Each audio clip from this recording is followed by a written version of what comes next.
नमस्कार। हाँ। आज हम एक बहुत ही दिलचस्प और शक्तिशाली विषय पर बात करने जा रहे हैं, कल्पना शक्ति। हाँ, बिल्कुल। हमारे पास इसी नाम की एक हिंदी किताब के कुछ अंश हैं। ये किताब पर्सनल डेवलपमेंट पर है और ख़ास तौर पर भारतीय पाठकों को ध्यान में रखकर लिखी गई है। और इस चर्चा का मकसद है कि हम कल्पना शक्ति के सार को समझें। ये असल में है क्या, काम कैसे करती है। हाँ, और सबसे ज़रूरी, इसे अपनी ज़िंदगी बेहतर बनाने के लिए इस्तेमाल कैसे करें। हम कोशिश करेंगे कि इस स्रोत से जो भी महत्वपूर्ण जानकारी है, जो गहरी बातें हैं, वो सामने लाएं। और शुरू करने के लिए एक थोड़ी चौंकाने वाली बात, क्या किसी को अंदाजा है कि उसका दिमाग वो कल्पना और हकीकत में ज्यादा फर्क नहीं कर पाता। हम्म, यहीं से शुरू करते हैं। हम्म, तो सबसे पहले ये कल्पना शक्ति है क्या? मतलब क्या ये सिर्फ सोचना है? नहीं नहीं, ये सिर्फ सोचने से कहीं ज्यादा है। मतलब अगर सरल शब्दों में कहूं तो कल्पना शक्ति वो मानसिक क्षमता है जिससे हम न सिर्फ भविष्य की योजना बनाते हैं, हाँ। बल्कि उसे अपने मन में हाँ। पूरी तरह से अनुभव करते हैं, देखते हैं, सुनते हैं, महसूस करते हैं। एक तरह से मन में असलियत घड़ना होने से पहले। अच्छा, जैसे जैसे कोई बच्चा होता है, वो खाली डिब्बे को कार समझ लेता है या चादरों से किला बना लेता है। बिल्कुल बिल्कुल वही। वो असल में इसी शक्ति का इस्तेमाल कर रहा है, शायद बिना जाने हुए। स्रोत में कल्पना चावला का एक जिक्र है, कोट है उनका, कल्पना शक्ति एक ऐसी ऊर्जा है जो आपके सपनों को हकीकत में बदल सकती है। मुझे लगता है हर आविष्कार, हर नई कहानी, हर बड़े लक्ष्य की शुरुआत यहीं से होती होगी। सही कहा। और यहीं पर एक जरूरी बात समझनी होगी, कल्पना और ध्यान में अंतर। अक्सर लोग कंफ्यूज हो जाते हैं। हाँ, ये होता है। ध्यान का उद्देश्य है विचारों से परे जाना, मन को शांत करना, वर्तमान में टिकना। जबकि कल्पना वो एक सक्रिय, एक क्रिएटिव मानसिक प्रक्रिया है। इसमें हम विचारों और संवेदनाओं का इस्तेमाल करके कुछ नया बनाते हैं, भविष्य की तस्वीर, संभावनाओं को महसूस करते हैं। तो मतलब ये दोनों बिल्कुल अलग हैं, विरोधी नहीं। मैंने तो सुना है कि ध्यान से कल्पना शक्ति और तेज होती है। हाँ, विरोधी बिल्कुल नहीं है, बल्कि एक दूसरे की मदद कर सकते हैं। देखिए, एक शांत मन जो ध्यान से सधा हुआ हो, वो ज्यादा स्पष्टता से, ज्यादा गहराई से कल्पना कर सकता है। अच्छा। और जब कल्पना से कोई मजबूत लक्ष्य बनता है, तो ध्यान उस लक्ष्य पर टिके रहने में मदद करता है। एक मन शांत करता है, दूसरा दुनिया को नया आकार देने की प्रेरणा देता है। अच्छा, ये दिलचस्प है। स्रोत में कल्पना शक्ति के अलग-अलग प्रकारों का भी जिक्र है। जैसे कुछ लोग देखकर बेहतर कल्पना करते हैं, विजुअल। हाँ, विजुअल। कुछ सुनकर, ऑडिटरी। कुछ महसूस करके। काइनेस्थेटिक। हाँ, कुछ भावनाओं से, और कुछ इन सब का मिश्रण। ये जानना क्यों जरूरी है? ये इसलिए जरूरी है क्योंकि जब कोई ये समझ लेता है कि उसकी कल्पना किस रूप में ज्यादा पावरफुल है, तो वो उसी तरीके का इस्तेमाल करके अपने लक्ष्यों को ज्यादा असरदार ढंग से विजुअलाइज कर सकता है। जैसे अगर कोई विजुअल्स में ज्यादा सोचता है, तो शायद उसके लिए विजन बोर्ड बनाना ज्यादा काम करेगा, बजाय सिर्फ लक्ष्य को दोहराने के। अपनी ताकत को पहचानना उसे और बढ़ाने में मदद करता है। और आज की दुनिया में जहां टेक्नोलॉजी इतनी तेजी से बढ़ रही है, आपको क्या लगता है, कल्पना की भूमिका कम हो रही है या बढ़ रही है? नहीं, निश्चित रूप से बढ़ रही है। आज बदलाव बहुत तेज है ना। पुरानी समस्याएं नए समाधान मांगती हैं। सही बात है। अब मशीनें वो एनालिसिस कर सकती हैं, डेटा प्रोसेस कर सकती हैं, शायद कुछ हद तक फैसले भी ले लें, लेकिन वो अपने आप से कुछ नया इमेजिन नहीं कर सकती। हाँ, ये तो है। ये तो बिल्कुल इंसानी क्षमता है, इनोवेशन के लिए, प्रॉब्लम सॉल्विंग के लिए, यहाँ तक कि अच्छी लीडरशिप के लिए भी। कल्पना एक जरूरी स्किल बन गई है। जो भविष्य की कल्पना नहीं कर सकता, वो उसे बना भी नहीं सकता। ये सुनने में तो बहुत अच्छा लगता है, लेकिन अब असली सवाल पर आते हैं। क्या ये सिर्फ अच्छी लगने वाली बातें हैं या कल्पना शक्ति वाकई में काम करती है? कोई साइंस है इसके पीछे? नहीं, ये सिर्फ महसूस करने की बात नहीं है, इसके पीछे ठोस विज्ञान है। जैसा आपने शुरू में कहा था, दिमाग कल्पना और वास्तविकता में बहुत कम फर्क कर पाता है।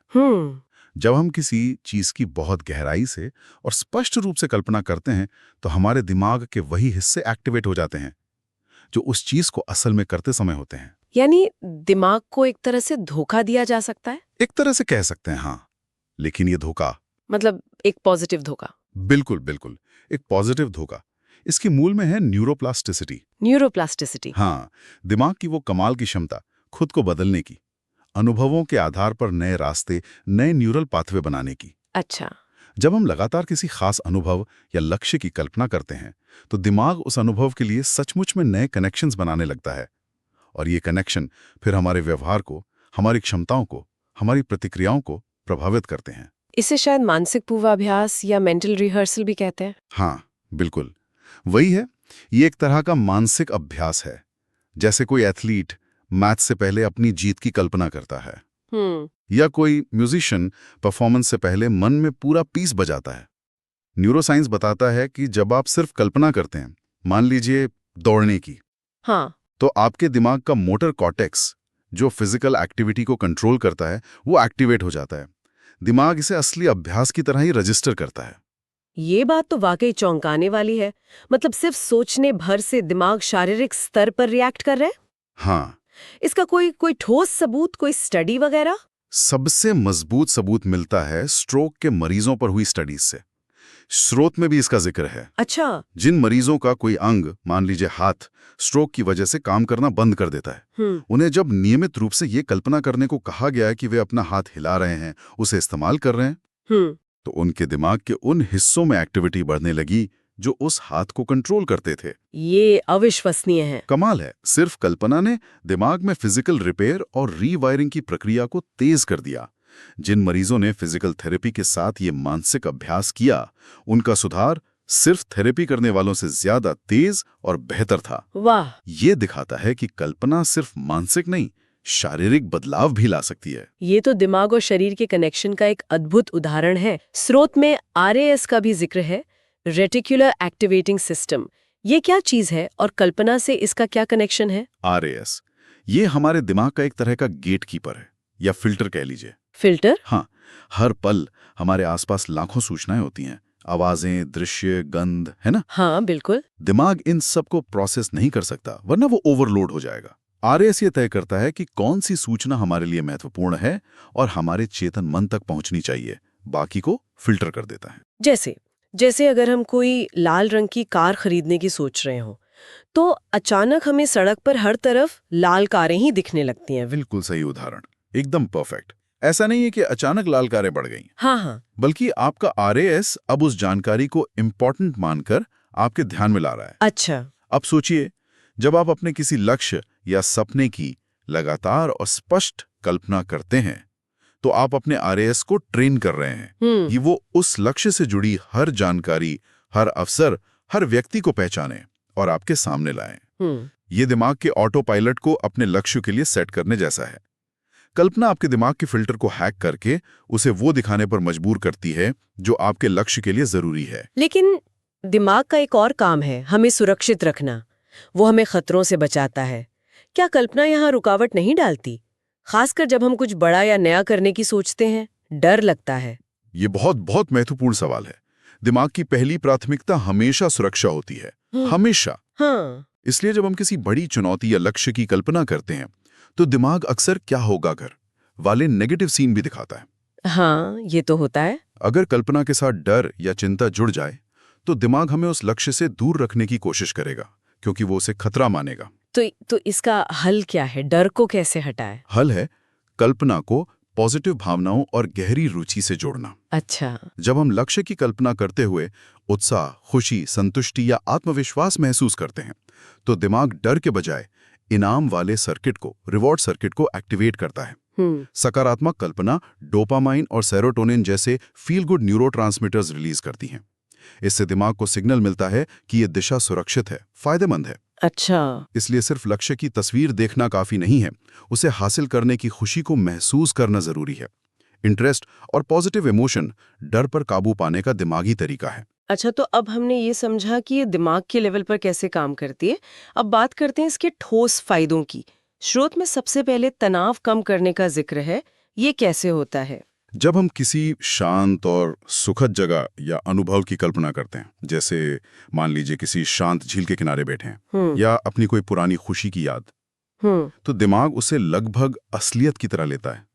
इससे शरीर की वो लड़ो या भागो वाली प्रतिक्रिया, फाइट और फ्लाइट रिस्पॉन्स, वो शांत होती है। ओके। स्ट्रेस हार्मोन कॉर्टिसोल का लेवल गिरता है और एंडोर्फिन जैसे आराम देने वाले केमिकल्स निकलते हैं।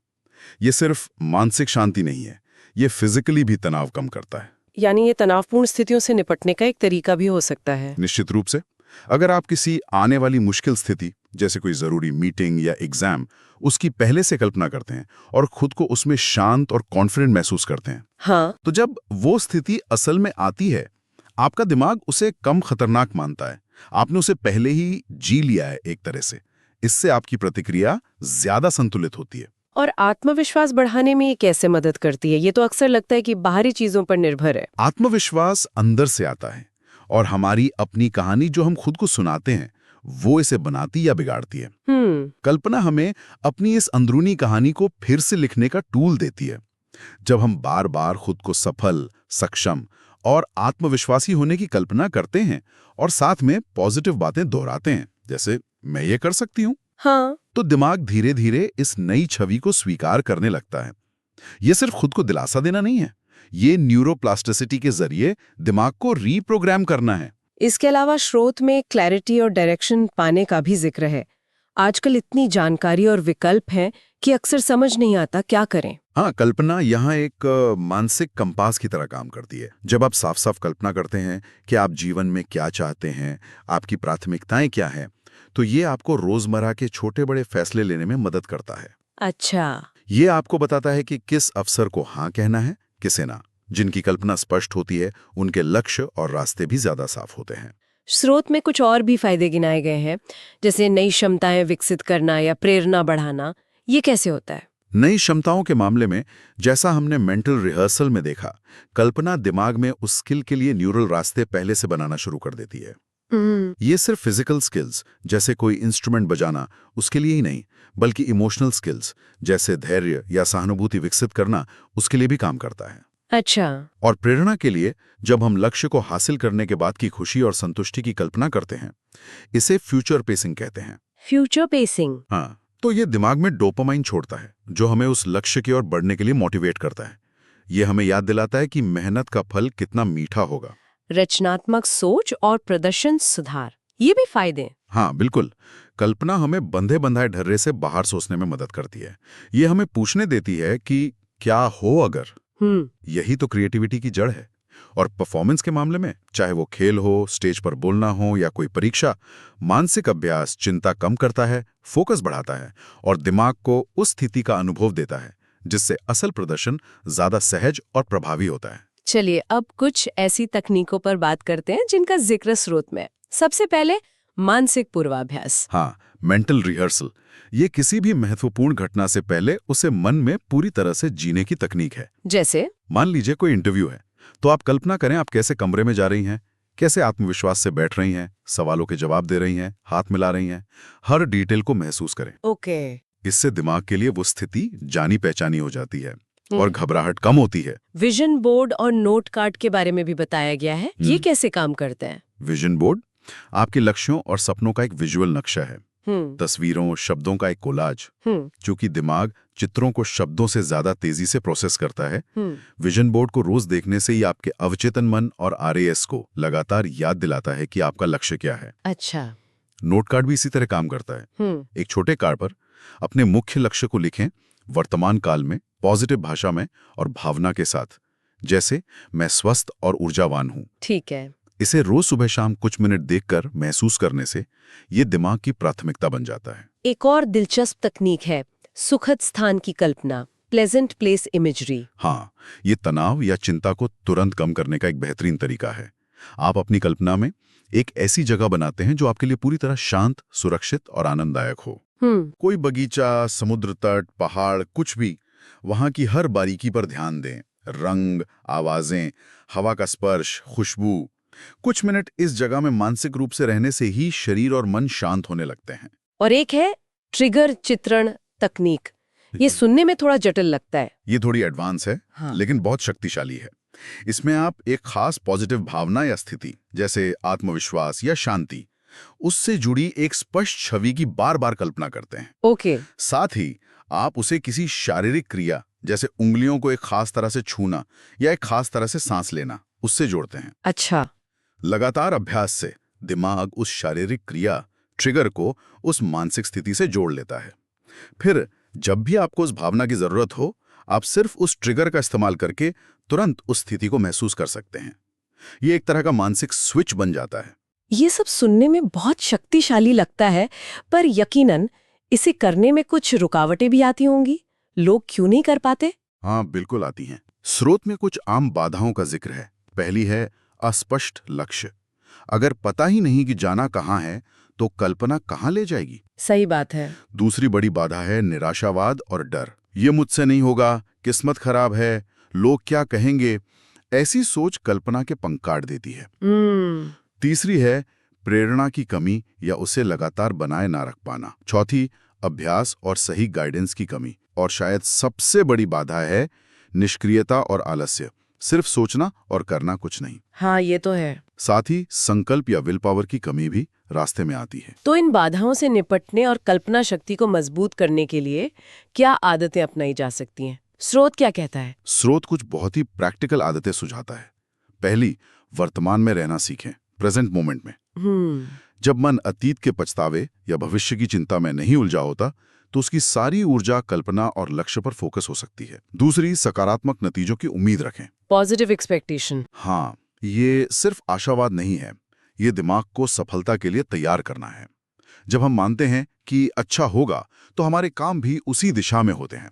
कृतज्ञता का भी जिक्र है, इसका कल्पना से क्या संबंध? कृतज्ञता यानी शुक्रगुजार होना, ग्रैटिट्यूड। जब हम उन चीजों पर ध्यान देते हैं जो हमारे पास हैं, बजाय उनके जो नहीं हैं, हाँ, तो हमारा नजरिया पॉजिटिव हो जाता है। ये निराशावाद और डर को कम करता है, जो कल्पना की बड़ी बाधाएं हैं। कृतज्ञता मन में एक तरह की सकारात्मक ऊर्जा भरती है, जो कल्पना को बल देती है। और आखिरी आदत?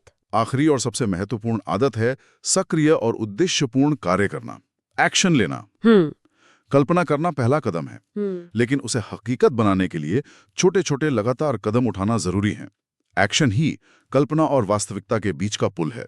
तो अब हम इस चर्चा के सार की ओर बढ़ रहे हैं।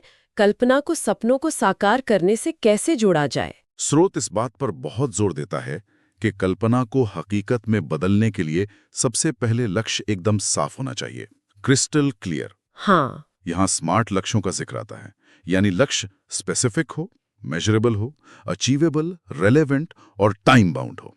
ये लक्ष्य को ठोस आकार देता है। और सिर्फ लक्ष्य तय कर लेना काफी नहीं है। नहीं, असली जादू तब होता है जब आप उस लक्ष्य की संपूर्ण कल्पना करते हैं। टोटल? संपूर्ण कल्पना मतलब सिर्फ उसे देखना नहीं, बल्कि उसे अपनी पांचों इंद्रियों से महसूस करना। आप क्या देख रहे हैं, क्या सुन रहे हैं, उस माहौल में कैसी गंध है, आपको कैसा महसूस हो रहा है त्वचा पर, अंदर क्या कोई स्वाद भी जुड़ा है। अच्छा। जब कल्पना इतनी जीवंत और मल्टी सेंसरी होती है, तो दिमाग उसे सच मानने के और करीब आ जाता है। ये बहुत गहरा है। स्रोत में कोई जीवन कथा को फिर से लिखने की बात भी है, इसका क्या मतलब है? हम सब जाने अनजाने अपने बारे में एक कहानी जीते हैं। मैं ऐसा हूं, मेरे साथ हमेशा ऐसा होता है। हाँ। कल्पना हमें इस कहानी को सचेत रूप से बदलने की ताकत देती है। हम खुद को अपनी कहानी के विक्टिम के बजाय हीरो के रूप में देख सकते हैं। अच्छा। हम अपने पुरानी असफलताओं को सीख के रूप में रिफ्रेम कर सकते हैं। हम खुद को उस व्यक्ति के रूप में कल्पना कर सकते हैं जो हम बनना चाहते हैं। यह सिर्फ पॉजिटिव सोच नहीं है, यह अपनी पहचान को अंदर से बदलना है। और इससे आत्मविश्वास कैसे बनता है? ये एक चक्कर की तरह काम करता है।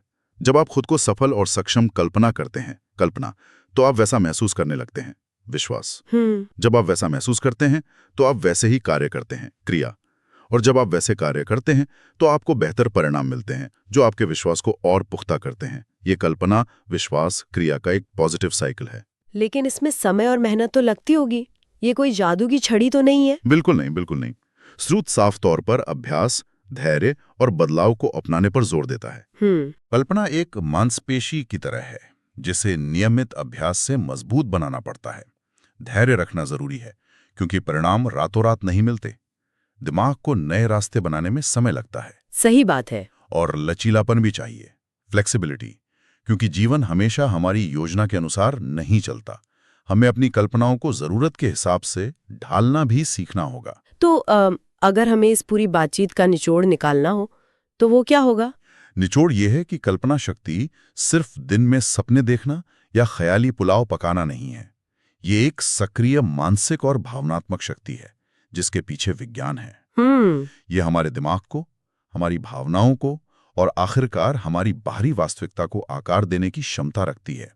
जैसा कि स्रोत की पर्सनल डेवलपमेंट टीम कहती है, कल्पना वो बीज है जिससे यथार्थ का वृक्ष उगता है। वाकई ये सोचने का एक बिल्कुल नया आयाम खोलता है। हाँ, और जाते जाते श्रोताओं के लिए एक सवाल छोड़ना चाहूंगा जो स्रोत की बातों पर ही आधारित है। जरूर। अगर दिमाग कल्पना और हकीकत में फर्क नहीं करता, तो इस वक्त आप अपने दिमाग को कौन सी हकीकत बनाने का निर्देश दे रहे हैं?